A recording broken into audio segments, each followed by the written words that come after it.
अस्सलाम वालेकुम। क्या आप जानते हैं बाल कौन था? बनी इसराइल इस बुत की इबादत क्यों करने लगे थे? अल्लाह ताला ने इस गुमराह कौम की हिदायत के लिए किस नबी को भेजा? और हैरान कुन बात यह है कि आज भी कुछ शैतानी लोग बाल जैसे झूठे माबूदों की इबादत क्यों करने लगे हैं। हज़रत इलियास अलैहिस्सलाम बनी इसराइल के जलील व कदर नबियों में से थे। आप बनी इसराइल की हिदायत के लिए माबूस हुए। इस वक्त बनी इसराइल की सल्तनत दो हिस्सों में तकसीम थी, एक यहूदिया जिसका दारुल हुकूमत बैतुल मक़दस था और दूसरी इसराइल जिसका पाया तक सामरा था।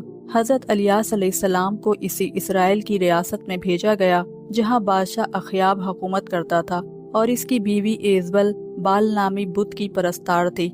इसने बाल के नाम पर कुर्बानगाह बनाकर बुत परस्ती को आम कर दिया था। ऐसे माहौल में हज़रत इलियास अलैहिस्सलाम ने लोगों को तौहीद की दावत दी और समझाया कि सिर्फ अल्लाह ही इबादत के लायक है, मगर ज़्यादातर लोग अपनी बुत परस्ती पर कायम रहे। बाल बुत यहूदियों और इसराइलियों का सबसे बड़ा और मशहूर देवता था। कहा जाता है कि वो बुत सोने का था। इसका कद 20 गज था, 4 मुंह थे और 400 अफराद उसकी खिदमत पर मामूर थे। यमन और शाम के अवाम का पसंदीदा बुत यही था, जिसकी सैकड़ों सालों से पूजा की जा रही थी।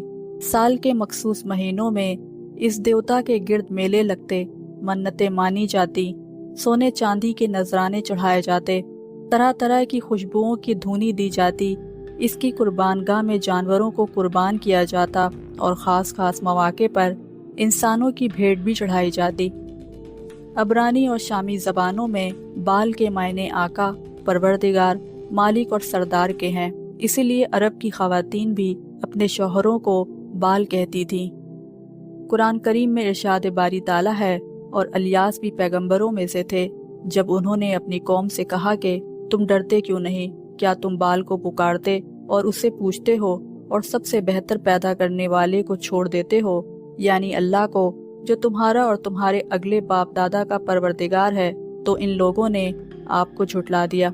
हज़रत इलियास अलैहिस्सलाम ने अपनी दावत का मरकज़ शाम के मशहूर शहर बालबेक को बनाया, क्योंकि बाल का सबसे बड़ा बुत वहीं मौजूद था और ये शहर बुत परस्ती का अहम मरकज़ था। आज बालबेक लबनान का एक कदीम तारीखी शहर है, जिसके खंडरात इसकी पुरानी शान व शौकत की याद दिलाते हैं। हज़रत इलियास अलैहिस्सलाम ने इसराइल के बादशाह अखयाब और इसकी रियाया को बाल नामी बुत की परस्तिश से रोका और उन्हें तौहीद की दावत दी, मगर एक दो अफराद के सिवा किसी ने आपकी बात नहीं मानी, बल्कि आपको तरह तरह से परेशान करने लगे। यहाँ तक कि अखयाब और इसकी बीवी एजबल ने आपको शहीद करने के भी मंसूबे बनाए, जिस पर आपने एक दूर गार में पनाह ली और अरसा दराज तक वहीं मुकीम रहे। बाद अज़ा आपने दुआ फरमाई कि इसराइल के लोग कहत साली का शिकार हो जाएं, ताकि इस कहत को दूर करने के लिए आप उनको मौजज़ात दिखाएं तो शायद वो ईमान ले आएं। चुनांचा उन्हें शदीद कहत में मुब्तला कर दिया गया। इसके बाद हज़रत इलियास अलैहिस्सलाम अल्लाह के हुक्म से अखयाब से मिले और उससे कहा कि ये अज़ाब अल्लाह ताला की नाफरमानी की वजह से है, और अगर तुम अब भी बाज आ जाओ तो ये अज़ाब दूर हो सकता है। मेरी सच्चाई के इम्तिहान का भी यही बेहतरीन मौका है। तुम कहते हो कि इसराइल में तुम्हारे माबूद बाल के 450 नबी हैं। तुम एक दिन उन सब को मेरे सामने जमा करो, वो बाल के नाम पर कुर्बानी पेश करें और मैं अल्लाह के नाम पर कुर्बानी करूँगा। जिसकी कुर्बानी को आसमानी आग आकर भस्म कर देगी, उसका दीन सच्चा होगा। सब ने इस तजवीज़ को खुशी खुशी मान लिया। चुनांचा कोहे करमल के मुकाम पर ये इज्तमा हुआ।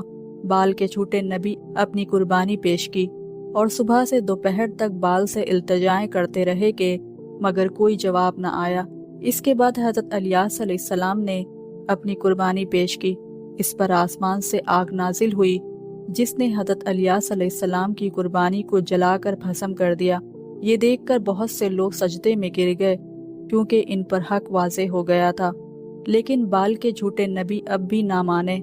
इसी तरह बादशाह की बीवी एजबल भी हज़रत इलियास अलैहिस्सलाम पर ईमान लाने के बजाय उल्टी उनकी जान की दुश्मन हो गई।